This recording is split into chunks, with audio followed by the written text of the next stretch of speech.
I'm not paralyzed, but I seem to be struck by you. Don't you hate that fucking song? No. I hate what the radio did to it. I agree. I saw Finger 11 live. Back in the day. It didn't be too bad. No, it was a fun show. I think it was Finger 11 with Chevelle. Really? And that Evanescence. And Evanescence was kind of Wake me up!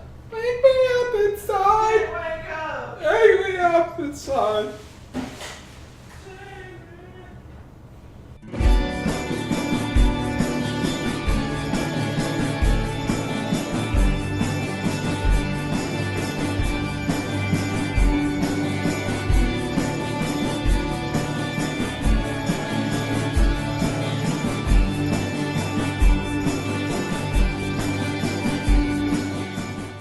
Hello, welcome to TJD Movie Reviews, episode 21. We watched Batman the Killing Joke. I'm Ty. Jake. And I'm Drew.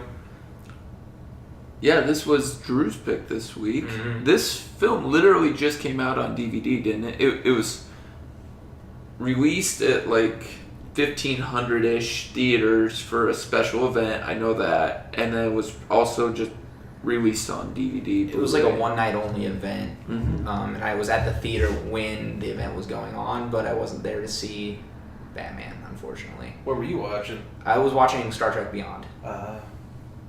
Which is a good film. Which is It's a good good. one. I enjoyed it a lot. But we're not here to talk about Star Trek. No. So. We always do this. I know. We'll mention something else and be like, but we're not talking about that. But if those who aren't privy to Batman the Killing Joke, it is based on the 1988 Alan Moore graphic novel, or I'm not sure if they did single issues for this, but I think it was a one-shot graphic novel. Okay, well, it's a graphic novel made in '88, and in this movie adaptation, they got Kevin Conroy, the voice of original Batman from the Batman the Animated Series. Mark Hamill, Joker from Batman the Animated Series, and all your favorite Batman video games. Tara Strong. I think the only voice one of everything and everything. Tara Strong, voice of Bubbles from Powerpuff Girls, and she did that chick on Drawn Together too. From Drawn Together. And she's super hot. Yeah, she's a pretty good looking gal. And she voices Barbara Gordon. Batgirl. /Batgirl /Oracle. I was going to say, Kevin Conroy and Mark Hamill did all the Arkham games except for Origins. Yeah. They weren't in that one. But I didn't hate Origins. I never played Origins. I just heard it wasn't as good as Asylum or City. Not that it was terrible, just not as good. Mm-hmm. But this movie is mainly about the Joker, and you find out kind of his background, or the first shot you ever see at a possible origin story for the Joker, which is crazy. Which led me to question, after you allowed me to read the graphic novel, right before we watched this, I read it, if this was canon or not. And it's kind of left up to the reader whether or not it is. Mm-hmm. They have not said whether or not this is his true canon backstory. It's one of possible many. Like you had with Heath Ledger in Dark Knight, where he kept saying different origins, or he even says in this movie that he loves having multiple choices to be his origin. That's what I thought was brilliant, because he's so fucking crazy that he doesn't actually know where he comes from. And if he can pick and choose on a whim, then... Mm-hmm. Yeah. Jake, you looked like you were about to say something. I was just going to say, like, I think a character as crazy as the Joker, you'd be taking something away from him if you gave him an actual defined origin.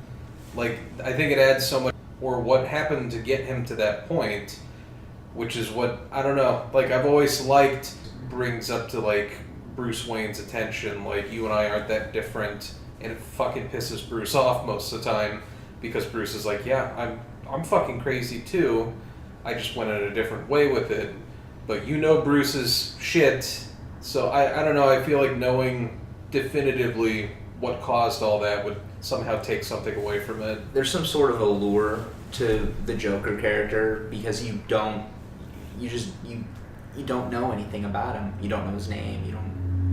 You literally don't know anything. Yeah. That being said, the origin they showed, I'm perfectly fine with. Mm-hmm. It makes sense. Yeah, it's a good origin. Mm-hmm. So It would drive any normal person to turn into a fucking lunatic, probably. Mhm. So. yeah, this I was very shocked how close they stayed to the source material, except for the half-hour prologue that they gave it. But otherwise, once it got into the actual story of the Killing Joke, it was straight It on. was spot on. I mean, the lines were delivered verbatim, word for word, but I don't really think you need to do that. No, but many of the memorable lines, like the tangents that the Joker goes off on, his what is that, monologues, I guess you could say. Right. Mm-hmm. The ones he goes off on are pretty much word for word. He doesn't change a thing, and it's I guess mad respect to Alan Moore for writing something back in '88 that they could just literally take right off the pages. It's pretty fucking great. The dialogue is it's awesome. Yep. And clearly it stands on its own when put on the screen like that. Yeah. Question before we get into good, bad, whatever. Is the Joker everyone's favorite Batman villain? Probably. Yeah. I mean, Mr. Freeze is interesting because he's kind of redeemable. Penguin I couldn't give two fucks about. I agree. I just thought the Scarecrow was kind of interesting. Scarecrow's pretty cool. He just always seems like he's intelligent, but not. Like, he goes about stuff stupidly. Like, in the movies, they make him better than he is, but... I always kind of liked, this is kind of corny, like, when I used to watch Batman the animated series all the time, I really liked the Mad Hatter character. I really like Clayface. I was just going to say Clayface was always interesting. The Riddler, occasionally, had his moments. Mm-hmm. But isn't the Riddler kind of a Joker ripoff? I mean, not 100%, but he does riddles, but the whole thing is he tries to stump Batman. But he wants to be beaten. He's more like a cool, calm, and collected type of villain who tries to outsmart Bruce Wayne rather than do fucked up shit. I mean, they all do fucked up shit, but not to the extent that Joker does. Yeah, the Joker's kind of like... The Joker wants to push you to your limit, whereas I don't think Edward Nygma really... Like, he just kind of likes toying with people, just fucking with them, like me. Two-Face, I mean, I get the background of the character and the dilemma Batman has with Two-Face because he was his friend and it was a tragic accident that led him to become who he is. But I don't know. He's more of like a henchman guy, like better than the Penguin, but not as good as the others. Mm-hmm. Hush was pretty cool. Hush is awesome. The Court of Owls. That was a pretty good Newer run. Yeah, and pretty good bad group. I mean, I don't know so much about the Talon, who was like theirs, but just the Court of Owls, the Royal Flush Gang, not really a big fan of. Raz or Ra's al Ghul, however you want to pronounce it. If you had to pick one besides the Joker, though, Calendar Man. Calendar Man. I'm just kidding. Besides the Joker, who would you pick to be the one you would? I'll say this one because he doesn't see a lot of love actually, and you don't really hear a whole bunch of stories about him. Solomon Grundy. Ooh, Solomon Grundy. Wasn't expecting that. No, I wasn't either. I forgot about Solomon It's a Grundy. deep cut. Yeah. I don't know. Probably Scarecrow.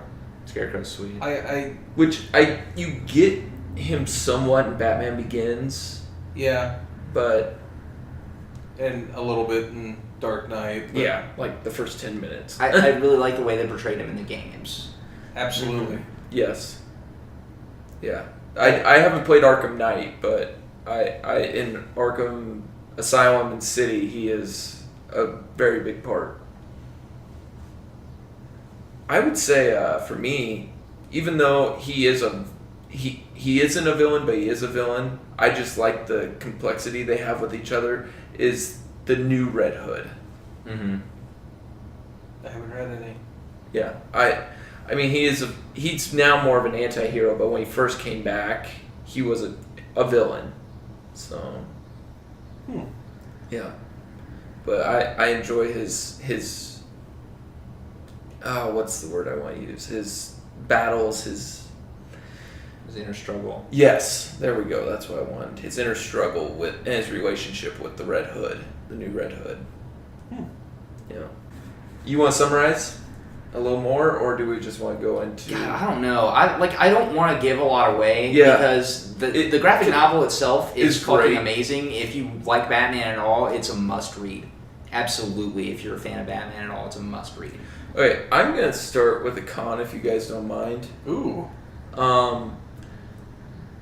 The animation, I felt like middle of the road about.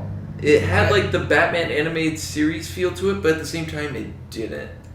Like when at the very beginning you see this truck robbery and they knock one of the cop cars out the street, but like the whole background looked like crap, and then it looked like that car was just kind of on a piece of paper just floating. I was like, what is this? Like, I was trying to figure out this animation style, and it bothered me.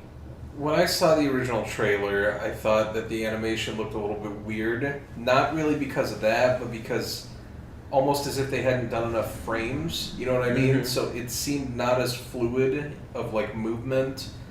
But I will say this: watching it, you kind of adjust to it. I didn't mind it all that much. After 5 to 10 minutes, you notice it less and less, and once you're 30 minutes in, it's really not that noticeable for me, anyways.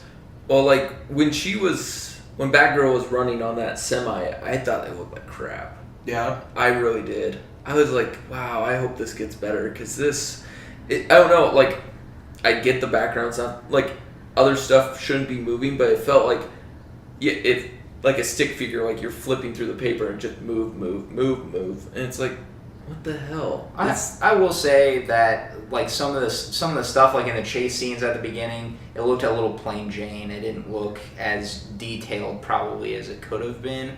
I don't know if that was them just trying to get this prologue like done. I wonder if the prologue was kind of a last minute addition to try and make the movie longer. It's possible because I mean, trying to justify at a limited release somebody spending $10 to $12 on a movie that's possibly 40 minutes. Yeah, because the prologue ended up being about a half hour, and none of it was ever mentioned in the comics. Well, in the actual Killing Joke. So, I mean, but that's me. Like I said, I don't know. The animation just came off a little odd to me. Like, I did adjust to it, but I still would notice it every so often. Well, they also don't hand draw shit much anymore. No. Unfortunately. Like, back in the animated series days, like, we had that... We were kind of the last kids to really enjoy hand-drawn animation. Like, we're going to draw all the shit out, and that shit costs money to do now. And when you see it now, it's like... It's fucking crazy, because you're like, wow, they actually, like... hand drew rather than computer animated. An enemy? You fucking find a Nemo. I got a pro. Yeah. Okay. Voice acting. Of course it's a pro. Absolutely. I mean, it's Kevin Conroy and Mark Hamill. I was going to say, I have a controversial pro. Voice acting. But no, yeah. But even outside of them, I thought it was... No, it was fine. Pretty good. Yeah. You had Bruce Timm in there, and John DiMaggio, and... John DiMaggio was very... Nolan North, yeah. But some notable people. They had very small parts. But still, they... Yeah. I agree. They're very great voice actors. That shows a commitment to not getting some asshole off the street saying, why don't we get some people that know voice acting. Well, some of it is too. I'm wondering if they were trying to like give a nod, because I know DiMaggio did the Joker in Batman Under the Red Hood. Mhm. Then did Nolan North do Batman in Origins? I thought he did a Batman, or Maybe. he was in either one of the games or he was in one of the movies. I mean, Nolan North has been a voice in almost everything. I know. Usually he does like Deadpool in the games. Nathan Drake. Yeah, Drake himself. from Uncharted series. But then, who was the other one you mentioned? Bruce Timm. I don't really remember.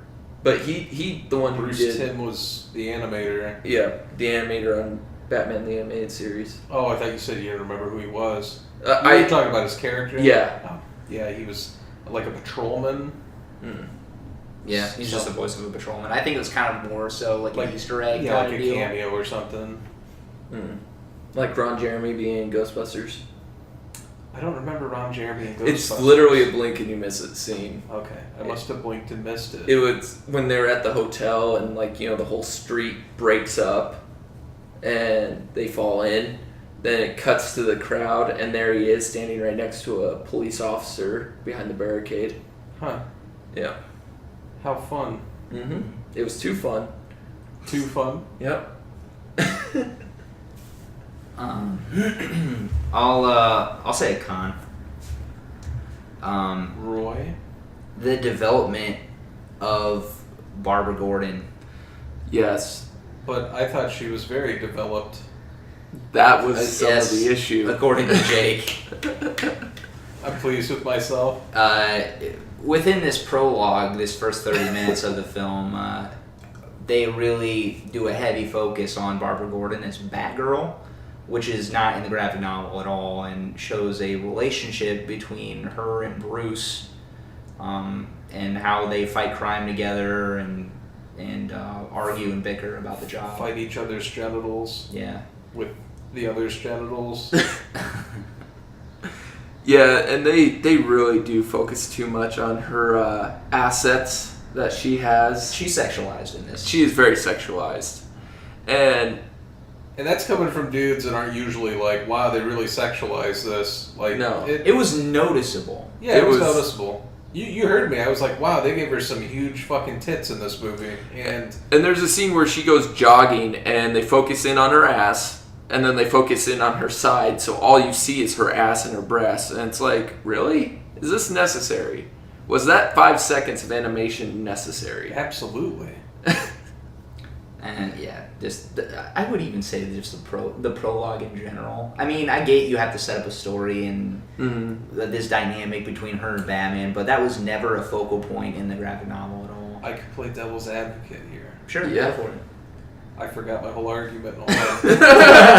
Wow, you showed me. Just a second. I've been put in Okay. my place. Okay. Barbara's young.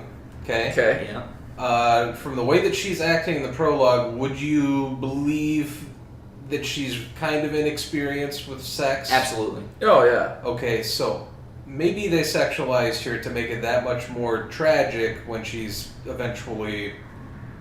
Do we want to say? When her tragedy happens.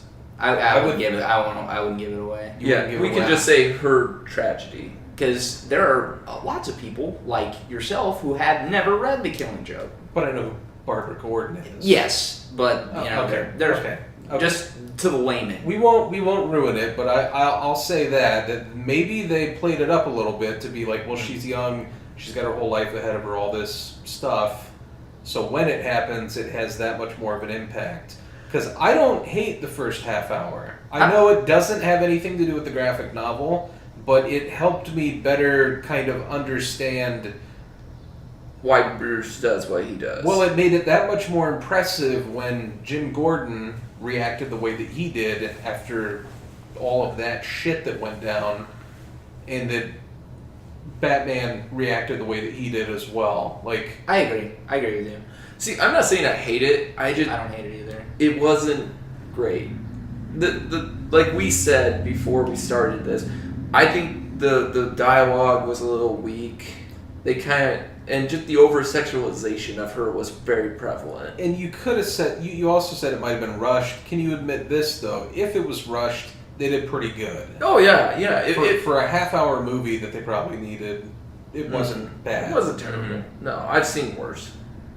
Okay. I mean, for a graphic novel, that's 46 pages, which in terms of graphic novels is not that long.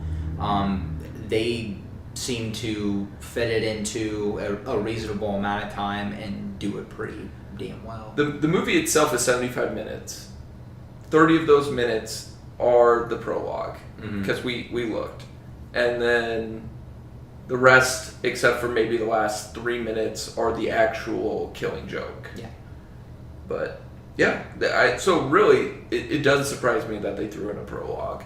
And it does help set up, like you said, it does actually set up some of the stuff that does happen later for those who may not understand why he would do what he does, because they set up these emotions, these feelings, these connections that they may have. Jake also said, though, that he might like the prologue because it had his favorite line in the whole freaking movie. Oh, God. Must be that time of the month? Yeah. Man, the balls on that guy. Wow. Yeah.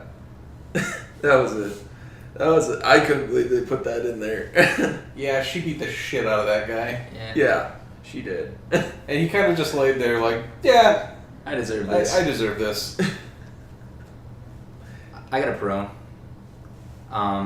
The imagery translation between the graphic novel and the actual So you film mean itself. like how they showed it? How they showed certain shots when important lines of dialogue were given. They were very close in tie with the graphic novel. Appeared. When you see Joker fall into that vat of chemicals to become Joker for the first time, and he comes out and he starts going crazy and starts laughing, and the shot they have of him laughing is damn near exactly like it is on the novel. Same costumes in important scenes, little things like that.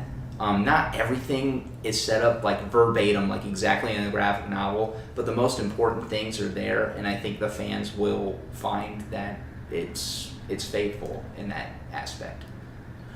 Some of the stuff I read, because I looked up some of the reviews, because it's actually kind of split amongst people, but most of them say they don't care for the prologue. They thought it just was long or over-sexualized, but we kind of agreed with that. But once it got to the Killing Joke, it was absolutely faithful. Some found that kind of be a con, but I found it to be great. So. Well, and I guess I'd like to ask you guys this question.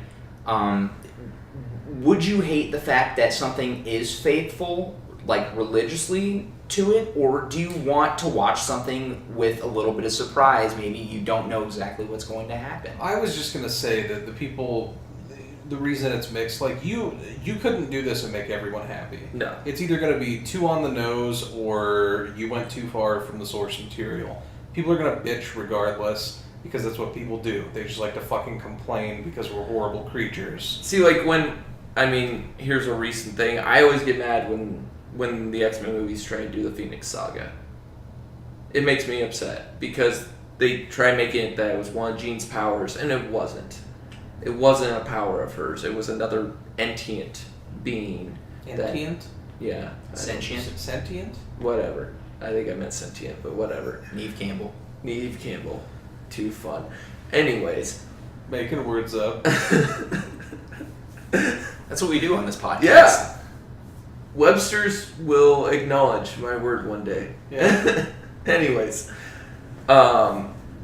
But they try making it her power, and it's hard for her to control. And it's like, no, don't do it. For me, it's like, just don't touch it. But of course, every time they do, and they screw it up. In my eyes. So to answer his question, what do you want?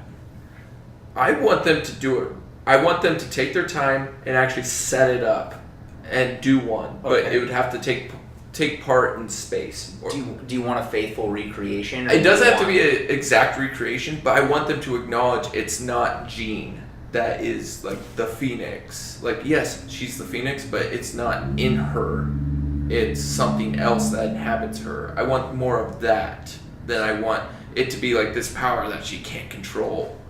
So I'm pretty flexible. If you have the core pillars of what make the source material in place, and you don't get too zany out there with adding new stuff or switching it up, I'm totally fine with it. So like Deadpool and Wolverine Origins, when he got Cyclops's... No, that was bullshit. Yeah. That is not a faithful recreation. No, I'm totally with you, man. And they, I'm just saying, they took their own creative touch to it.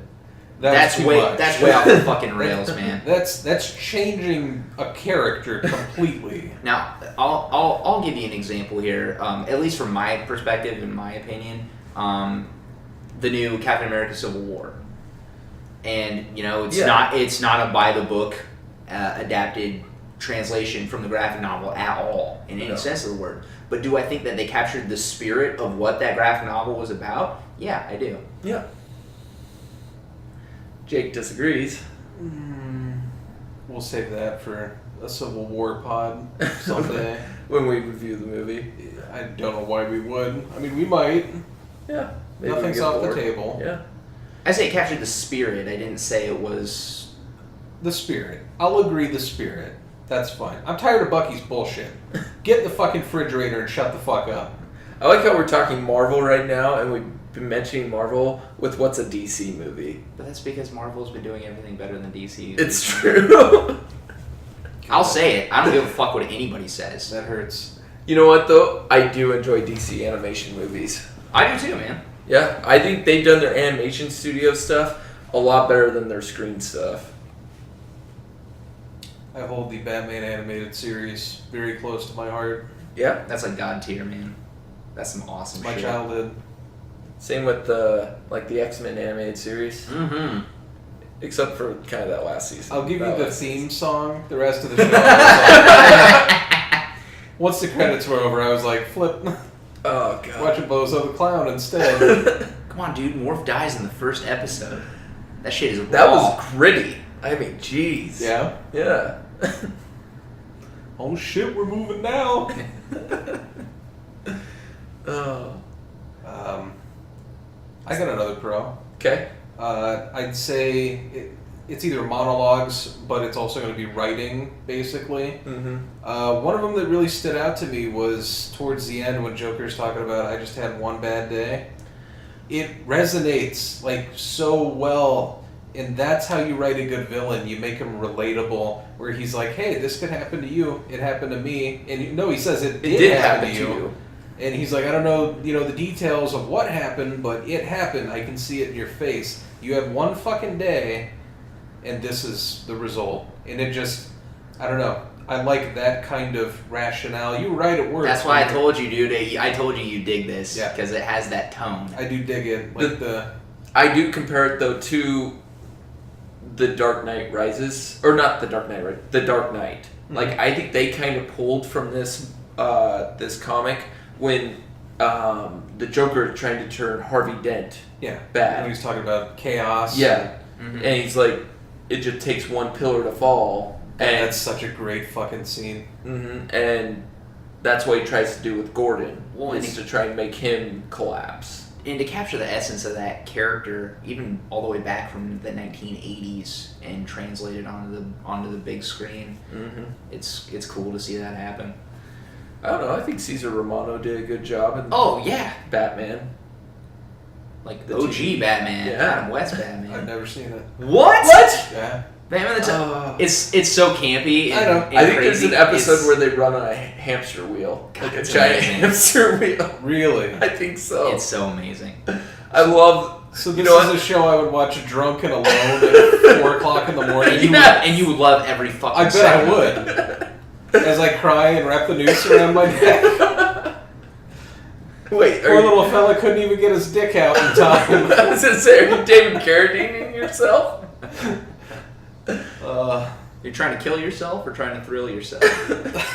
Little column A, little column B. Did you never see Batman the movie? Like, the Adam West movie? No. Oh, that's good that's stuff. a stay tuned. That might be my next pick after the next one. Because that movie, Batman one? Is that the one where he punches a shark? Yes! Okay. I know of it. I never actually could bring myself to watch it because Batman punches a fucking shark. Why wouldn't he punch a shark? He'll punch anything. There's a huge scene with a giant bomb. Oh god, I love it. Oh, it's so great. Yep. I don't want to ruin it for you, but it's awesome. Oh, man. Yeah. I see. Why can't DC go back to those movies? Because they're trying to compete. Well, you know what? They're not doing a very good job. Yeah. Someday.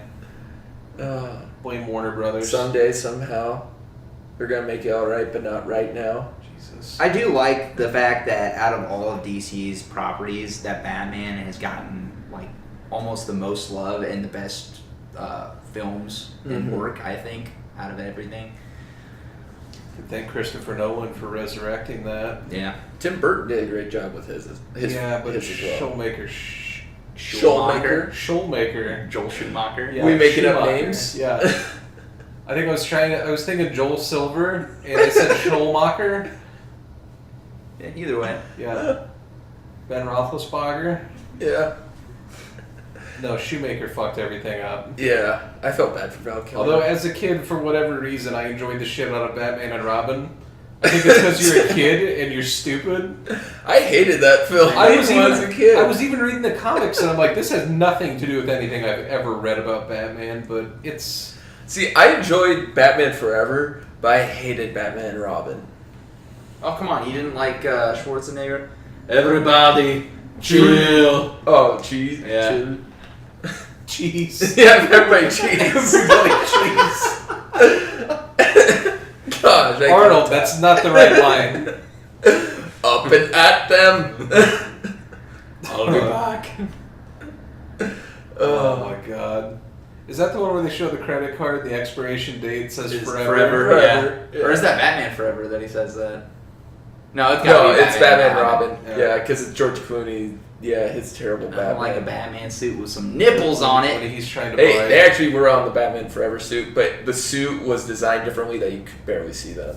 So, I'm just giving reference. Okay. Yeah. What do you think Chris O'Donnell's doing right now? CSI LA. Oh shit, he has work. Yeah, he's been on CSI LA for years. You mean He curl started up and it. die? Is- He started it with LL Cool J. Is CSI LA code for working at IHOP with Shaggy? Yeah, I was gonna say he's hanging in Jensen Tyree's roommates with Shaggy. Doesn't what was that terrible rapper's name? Ja Rule? Yeah. He show up in Batman and Robin? He's like at the motorcycle race. Monica! Cause he's in the bike race that I thought that was Coolio. was it Coolio? Okay. Yeah, it is Coolio. Oh, He had the it's neon cool. shit in his In hair. the didn't crazy he? contacts. Yeah. I knew it was a terrible rapper. I just Uh-huh. didn't remember which one. Hey, Coolio gave us Gangsta's Paradise in 1, 2, 3, 4 something new. You show some goddamn respect. Name another Coolio song. It Takes a Thief, Canned Corn. Okay, he actually knows. I was gonna say you Damn probably it. had the album. No, my mom would not let me Oh, get yeah, the that's Gangsta's right. Paradise Yeah, album. he told me this story. Yeah. Yeah, It's actually, I legit. think we talked about it on the pod. Yeah. So yeah. Had to get that Dangerous Minds single. Had to call all over the place for that fucking Is thing. Michelle Pfeiffer on the cover? No, it's just a What? It's just a blue cover that says Gangsta's Paradise and has the Dangerous Minds logo on it, and that's it. Oh, fuck. I never saw Dangerous Minds. I didn't either. Is there anything else you guys liked or did not like? I thought the fights are pretty good. I thought the fighting was really good. Even though you were talking about the animation being a little bit wonky, they had good sound with it. Like, there's a part where, I don't know if you noticed, but it's towards the end when Joker and Batman are fighting and he punches him in the stomach like 2 times really quick, and it changed the sound. Like, it didn't sound like any other punch in the movie, and I thought that was a nice touch. Like, it sounded muffled, and I was actually like, ooh, shit. Like, he got him pretty good right there, but I don't know, the way they animated it and the way they did the sound, I thought it was really good, actually, for an animated movie. I agree. The fights were pretty much how they were in the book until the last one between Batman and Joker. That was actually, like, the scenery, everything was changed. kind of the climax or whatever, like the way they beat each other at the very end is that was not changed. the same, but otherwise, but mostly what they say is still the same. Mm-hmm. But I think Batman killed somebody in this. He threw that midget in the spike pit. Yeah, I was like, wait. It made like a hair. I mean, he might still be alive crawling out of there. I mean, Jake's used to throwing midgets in spike pits. Well, the midgets are children, so they're adult midgets. That doesn't make sense. No. Little people is the PC term. Not little people. What was I trying to say there? I I'll don't never know. Yeah. I think I was just implying that children are little adult midgets. But that makes sense. It doesn't make sense because there's such thing as adult midgets. Vern Troyer is an adult Yes. midget. Warwick Davis. Is he though? Yeah. Peter Dinklage. I'll give you that. Why wouldn't you give me Warwick Davis? I don't know. He's a freaking Ewok. That's why. Oh. Because you hate the Ewoks? He's ascended beyond man. I don't know where I'm going here. I You don't put know me in either. a corner where I can just be weird until you move on. This book, this graphic novel, was very iconic in the fact that I remember being in college and we had to stock it at the bookstore I worked at because there were classes that used it. You worked at a bookstore? Yeah. But there were classes that used this as like a literature type thing, and so I feel bad giving away anything because you can easily go out and buy this in any comic book store or even a Barnes and Noble, or you can watch the movie itself because it literally just came out. You can go buy it. So I would feel bad giving away any of this because it is a very great Batman story. But I think it does have its issues. Like, I think those people who kind of, like, have some issues with it are, what's the word? Vindicated? Justified. Yeah. It's a television show on FX. It, like, went off the air. It went off the air. Man, I really can't talk Went off tonight. the year? Yeah. Went off the air, like... Years ago? It went off the air, like, 3 years ago, didn't it? I don't know. What happened to Timothy Oliphant? I don't know. More pros, more cons. I was gonna say, I mentioned there were some people who didn't like this. I wanted to, like, kind of go over the critical reception of this. Okay. On Rotten Tomatoes, it got like a 50% from What? 18 reviews. Most of those are online reviews. Not many of them are from newspapers and that. A few are, like Forbes didn't like it, but... Or no, did Forbes? Forbes was one that liked it. They hated the Suicide Squad movie. But it even has like a 57% from users. Wow. Then like on IMDb though, it has like a 6.8, and I don't know about Metacritic. But So you have creative control over this story. What do you do to avoid that reception? I mean, I already kind of said, I don't think you can please everybody. No, I agree. I also think the comic book community is very vocal when they're not happy. Kind of like the gaming community. If the gaming community gets something they aren't happy about, they're going to fucking bitch about it. They're going to be loud as fuck because they feel slighted. But at the end of the day, you're still a consumer. You know what I mean? Mm-hmm. Like, you're paying to get a product. You get the product. I'm glad they didn't change anything with the actual story itself. Like, I was like, I don't know what people... except for maybe the animation style. That's the only thing I was kind of like, alright. Which I heard some complaints about as well. But... I have a question. Yeah. What do you change about this movie to not be bitching about it? The only thing I can think of is people just didn't want that prologue. Get over it. Yeah. Like, what could you add or do differently to make this a masterpiece? Something... Like I'm saying, heralded. they cut it down to just the story itself. and it'd make a 50-minute film. But then you're paying $20 for a 50-minute movie. Yeah. You know what I'm saying? Yeah, Like, no, I understand. I wouldn't pay full price. As much as I love Batman, I don't think I would pay $20, $25 to watch 50 minutes. That's too light. Like, I think they wanted to pad it out a bit, and I thought they did pretty good. I'm not going to say the prologue's the best thing I've ever seen. I'm not saying that, but... Do you think it was necessary? I kind of do, yeah. I think they needed it to pad out the time. And I thought that they did about as good of a job of adding on to that they could. Like, it seemed relatively seamless when you started, like, you guys had read it before, I hadn't read The Killing Joke, and when you told me, okay, now it's doing The Killing Joke, like, it seemed to build up to that in a pretty natural feeling way. If we hadn't had told you, would you have noticed the shift in tone, or perhaps the dialogue, the change there? I don't know. It's hard to say. Also, I want to know if the dialogue written in the prologue was done by Alan Moore, if he had any input or say. Probably not. Probably not. I don't think Alan Moore is doing really anything anymore. I just wasn't sure if they had consulted him about. He's not as bad as Frank Miller is now, who turned into a white supremacist overnight. What? Yeah, Frank Miller. You didn't hear about the Batman arc that was like him beating up like Afghanis and some shit that people were not happy about. I didn't hear anything about this. We'll look it up. We'll talk later. But I just slandered Alan Moore. Wow. If you have... Oh, I thought you said Frank Miller. Oh, Yeah, Frank Miller. Miller. Yeah, Frank Miller, not Alan Moore. Okay. I was like, yeah, wait. I thought you said... No, Frank Miller. Frank Miller. All right. The guy who did And I never read it. I never read it. I can't confirm it, but I did read Amazon reviews for the book in question, and people were like, "Yeah, this shit's racist. Like, you're just being not. You're living in the Stone Age. I don't know, but people get bent out of shit. Like, as sexualized as Barbara Gordon is in this, I don't really have that much of an issue with it. What was interesting though was this is the first. I shouldn't say the first Batman because Batman Forever did it. This is the first animated Batman series I remember seeing hookers in.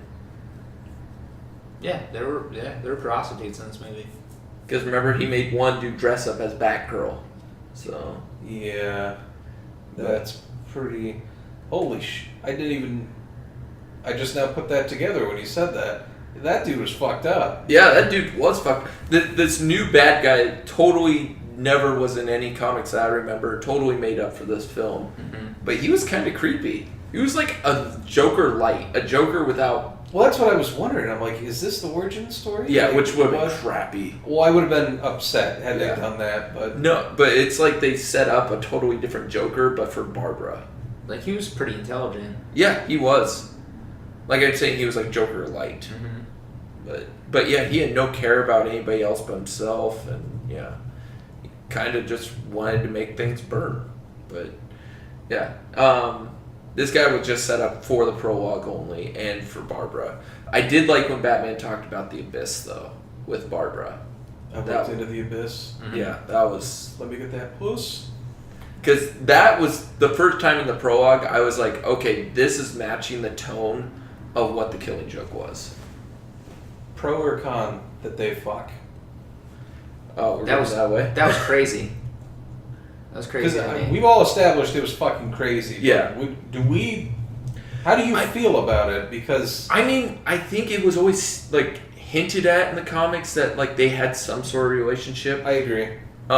So, like, just to finally see, which, by the way, I thought that animation, like, they don't really show anything, but, like, the animation of, like, him grabbing her ass. You wanted full-on penetration? Yes. You know what this movie needs? You want the Batman hentai? Barbara, here come the tentacles. What?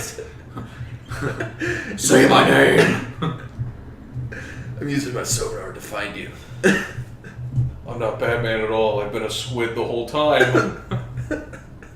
No, but, like, it was... Senpai! It was terrible, like, just... Like you said, sometimes it isn't fluid, and just like his hand goes from one area to all of a sudden it's on her ass, and then all of a sudden it's gone, and I'm like, wait. You wanted more of a I'm just saying, like, it was. I'm the just listener saying. can't see the hand motion I just did. No, they can't.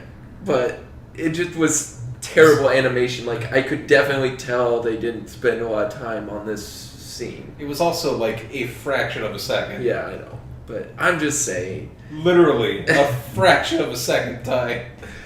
You're trying to paint me like a perv. I saw it and I couldn't. I just couldn't believe it was happening. I mean, I don't think it's a con or a pro. It's just kind of there. Like, it kind of sets up part of the rest of the prologue as well. I really can't talk Prologue. Prologue. Alec Baldwin. I hate this prologue. Uh, I thought it was fun. it was just there. It was just there. Gotta get my arousal out of my Batman movie. Yeah, of course. So that's why you love the Bat Nipples. Jesus Christ. Alicia Silverstone or Chris O'Donnell, which was doing it for you? Chris O'Donnell. Yeah. Of Who course. wore it better? That potato face gets me real hot. That potato face. You really have a thing for Chris O'Donnell, don't you?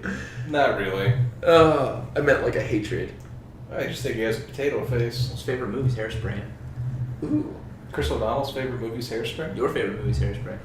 I've never seen Hairspray. Chris O'Donnell's in Hairspray. Oh, is he? Yeah. I didn't know that. I thought it would be The Bachelor with Chris O'Donnell. I don't think he's one of the main characters, but he's in there. The Bachelor. Yeah, there's a movie Chris O'Donnell did around Batman Forever called The Bachelor. Like, his grandpa dies and leaves him like millions, but he has to be married by like a certain day, like by his 30th birthday.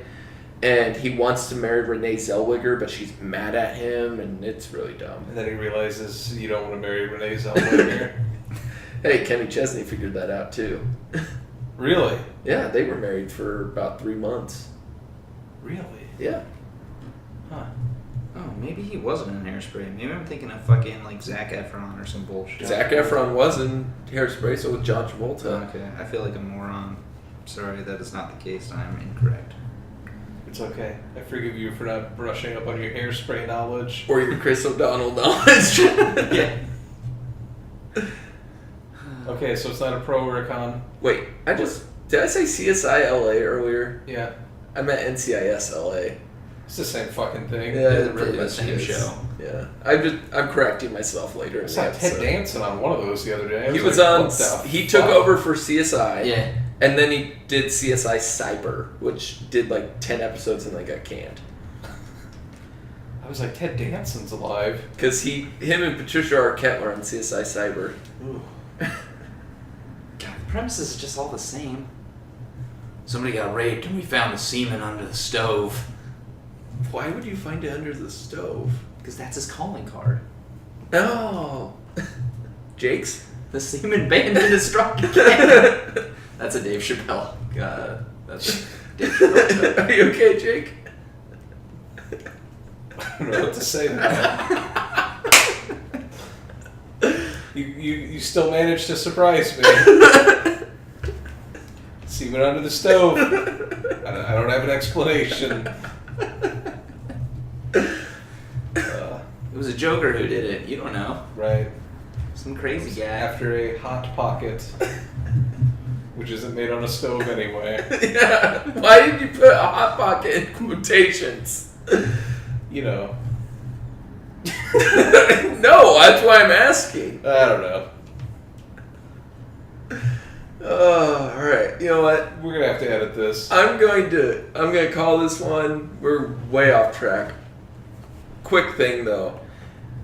Because DC is trying to now do what Marvel did, and whereas Marvel took their time setting up their universe, DC is trying to rush through it. And we got Suicide Squad coming out this weekend, and right now, buzz for Suicide Squad, pretty crappy.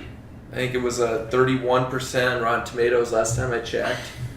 And your guys' thoughts, what's going to happen with the DC universe and cinematically? I think it'll be full steam ahead.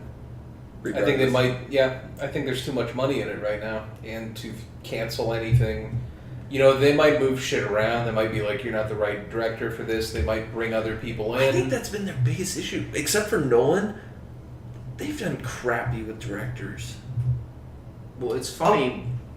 It's funny, but they set up this universe, like this whole new universe, like they wanted to reboot everything, and to start out the way they did. I mean, from what Jake said, Man of Steel and I was not a fan of Man of Steel. no, I didn't mind it. I Like- actually enjoyed certain aspects. I thought the script was terrible. Like, the action was fine, but, like, they just murder millions of people. It's like, are you kidding me? I don't know. I had some issues with, like, how it was told. I think some of the directing. Their characters are way more powerful, though, than anything going on in, like, Civil War. Like, nobody can level a fucking city, really. dude, Superman in the comics sneezed and blew up the entire solar system. So It's... I don't think Mark Snyder's a great director. Zack Snyder. Zach, what is wrong with me tonight? Were you thinking of Saved by the Bell? No, that's Zach Morris. Yeah, Zach Morris. Yeah, but isn't his real name Mark Paul Gosselaar or something? That's a real stretch to get from Mark Snyder to Mark Paul Gosselaar. Why are you thinking of Saved by the Bell? I don't He just know. had a brain fart called Mark Snyder. Yeah. That's the only character named Zach I could think of. What the fuck? Anyways, Okay, in terms of not getting talent, though, they got David Ayer, which I thought was a fucking brilliant move because Fury's amazing. But from the reviews I read, they're like, what did he do wrong? It makes me wonder if Warner Brothers is just being a pain in the ass, and they're like, listen, you need to do this, and this, and this, and this, and the amount of shit they want, maybe they can't come up with a fucking competent story or a way to make it flow in any logical manner. And I think BVS was too overstuffed. That was the biggest problem with BVS. It was way overstuffed. There's parts of BVS I really enjoy. Though. No, I agree. There are parts I enjoy, but I'm saying it was too overstuffed. It was Spider-Man 3'd. You Yeah. had too many villains, too many plot lines, and most of them weren't resolved. do you think that the movie studios have their hands too much in the cookie jar, or they're not? I mean, in essence, they're not letting the directors do what they do. You know what I like? Kevin Feige, is it Feige or Fee for Marvel? I'm not sure. Do you know? No. Mispronunciation, I'm sorry, I don't know. But he's the head of Marvel with Disney. He kind of has the last say. And that's why, like, what's his name, who was doing Ant-Man before the other director took over? The guy who did all those Simon Pegg movies. Mm-hmm. David Fincher? Not David Fincher. David Fincher didn't do Simon Pegg movies. Oh, Edgar Wright. Yeah, Edgar Wright was doing it first, then he left. But because of, like, some disagreements over the directing. But Kevin Feige kind of had... Disney's like, do whatever you want. You know, where you have total control. And he stuck pretty close to what Marvel should be doing. I mean... And then Ant-Man was a piece of shit. I enjoyed Ant-Man. I don't know why you have an issue with I didn't mind it. I thought the villain was weak, but I agree. But I thought the story in this... Can you name that villain? Yellow Jacket. I can. Yellow Jacket. No, can you name the guy's name? Oh, no. Okay. I agree. I said the villain's weak, but... Can you All name... those fucking side characters that weren't funny at all. Like, I think you focus too much on that. But... I think they didn't know what fucking tone they wanted to have for the movie, because he had parts where he's like, I need to do this to provide for my family, and then you had fucking, what's his name, being a dipshit in the van, and... Anyways, you're getting away from my point. Okay, proceed. He has, like, control over what Marvel can do. At least from what I've seen, what I've read. I mean, I could be wrong. I'll hear from somebody saying, yeah, Ty, you don't know anything you're talking about. Yeah, But I'll tell you tomorrow. okay. Anyways, DC doesn't seem to have that. Like, they don't have that one guy who's trying to corral everything. I thought it was going to be Nolan when they brought him on to executive produce a lot of stuff, but I think he's just there for name only. Well, no, he's producer. I think Nolan pays in a little bit of money, and he gets a percentage of whatever they make. Yeah. That's all that it is. Yeah, but he isn't creative like, he's not helping with the creativity No, at all. probably not. Which I think is what's hurting them, is they don't have that one guy to help focus everything, where Joss Whedon did the same thing. He was under Kevin, but Kevin kind of let him be like, hey, do your thing. I think what happened is they had one of the best directors of the modern era. I think Christopher Nolan is one of the greats. Yeah. I think they got extremely lucky in saying, hey, we need to revive a dead franchise. Do you want to do it? We're going to let you do whatever you want to do. And he churned out a trilogy that was pretty fucking stellar. Dark Knight is one of the most critically acclaimed movies, period, let alone superhero movies. And I could watch it today, and it's fucking spectacular. I love The Dark Knight. But what scares the shit out of me is I don't think we'll ever get another Dark Knight.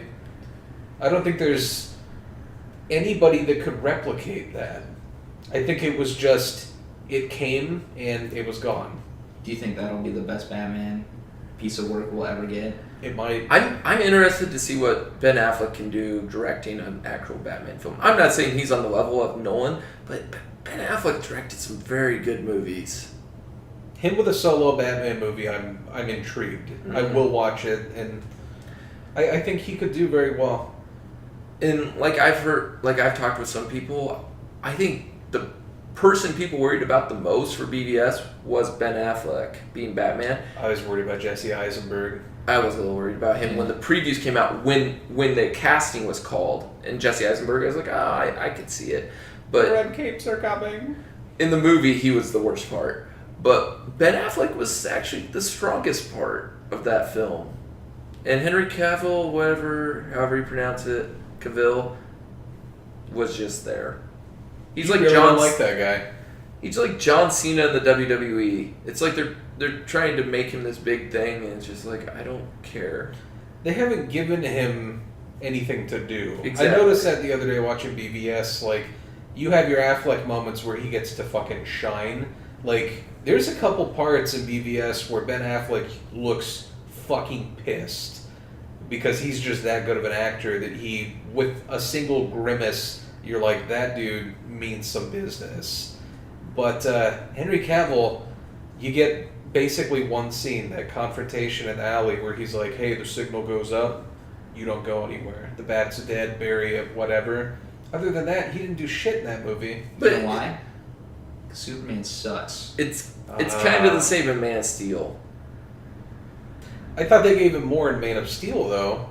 Yeah. But then again, I would hope so, once because it's his movie. Once Zod shows up, though, it's all gone. Yeah. It's... That's what... Like, I really feel he didn't have anything... He doesn't emote anything until he meets Russell Crowe, his father, in the ship. Then he has some of that back and forth. And then he doesn't talk again after that. I think it might be a case of they got a guy that looks the part. Yeah. He looks the part. Like... Oh, yeah. He is fucking Superman. That dude is a beast. Whatever he's doing, kudos to him. But maybe he can't act. Like, I don't know. Like, maybe they've tried it and it just didn't work, and they're like, well, how do we work around it? If that's the case, fucking drop him. You don't want to do a Justice League with a Superman that doesn't know how to act. That would be really bad. Anyways, we got way off what I wanted to ask. But that's all speculation. Yeah. And, yeah. But what, compared to Marvel, what do you think the outlook is for DC movies? Just good or bad, 1 word, 2 words. They're not going to be as well critically received, but they're going to make money. That was like 14. What do I need to short it? It's fucking... I think it's, unfortunately right now, except for looking forward to that Ben Affleck Batman movie, they're on a downward trend. I think the end game here is grim looking. I think they're way more disorganized in terms of building up their franchises versus Marvel. I don't really see any amazing stellar directors coming to direct these projects. First of all, I don't know who's doing Wonder Woman. Anything I've seen regarding her looks awesome. Yeah, she was great in BVS. I was gonna say the preview was pretty good. The trailer, yeah. You got a couple other origin stories, but movies coming soon. Cyborg. They're doing a Cyborg movie? I've heard Aquaman. And I don't know what the fuck Aquaman is gonna. That could be bad. I don't even like Jason Momoa. Dude, Jason Momoa is Khal Drogo. You don't fuck with Khal Drogo. I remember him from season 1 of Games of Thrones, but he didn't do anything but grunt and be muscular in the first season. And rape the shit out of Khaleesi. He's a badass. Yeah. But in terms of how he translates to Aquaman on the big screen is a completely different story. Well, if the little snippet in BVS is anything to indicate, he'll float in water and stare at the camera. I'm hoping Ben Affleck can do something with this Batman movie. But I'm least worried about that. yeah, That's the one I'm least worried about. to do a Justice League movie without Green Lantern, what the fuck? I mean, don't you want to get that property out there feeling fresh again after that shit Ryan Reynolds movie? Don't you? Maybe it's too soon. You think so? It's the only thing I can think of. I mean, I think before DC can do a Green Lantern again, they need to get some good properties back under their belt. Because yes, Man of Steel made money, but again, it was critically divided and fan divided. Then you have a BVS film that did the same exact thing. I think you need a hit before you can go back and be like, yes, we're going to do another solo one. That's why you said Cyborg, and I was like, Cyborg? Really? Because I'm worried about that. That and Aquaman. So, well, I mean, if you think about it, Superman Returns, 2006. big money. We got Man of Steel 7 years later. Well, hell, you had Spider-Man 3, and 3 years later you had Amazing Spider-Man? Exactly. So, I mean, you have these properties that are looked down But- upon in terms of your... Then again, like, that was when Marvel was redoing their whole universe as well. Like, I mean, I know Spider-Man wasn't a part of it, but, like, they had the Hulk movie, and then they redid the Incredible Hulk, and the thing was, that was better received. It didn't make much, but it was better received. Are they doing a Flash movie? I don't Or are they know. just sticking with the TV show? Well, the TV show had nothing to do with the actual... Yeah. They said that. That's why they hired a different Flash guy. But how do you do Justice League without Green Lantern? Or potentially Flash? I think Flash will be in Justice League. You think so? He is. Oh, he showed up in BVS. Oh, okay. That's right, he did. I remember that now. In a small scene that literally confused everyone in two the small fucking scenes. audience. Because remember when Batman When said... they're watching the security video? Yeah. Whatever. I'm not talking about that. People weren't confused by that. People were like, why the fuck is there a guy screaming at Ben Affleck right now? Which, by the way, I think that's like not the Flash. It's one of the other Flashes. What are they doing a Flashpoint paradox? I think so.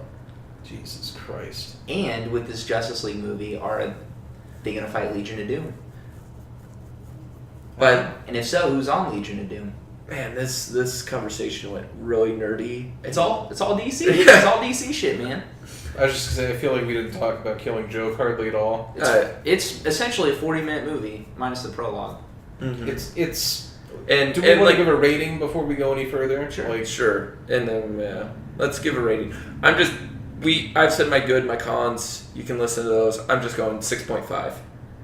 okay. Not my favorite. There are plenty of other I actually love the DC animations. One of my favorites is Under the Red Hood. I really enjoy that. So this is under that, but I really loved how close it stuck.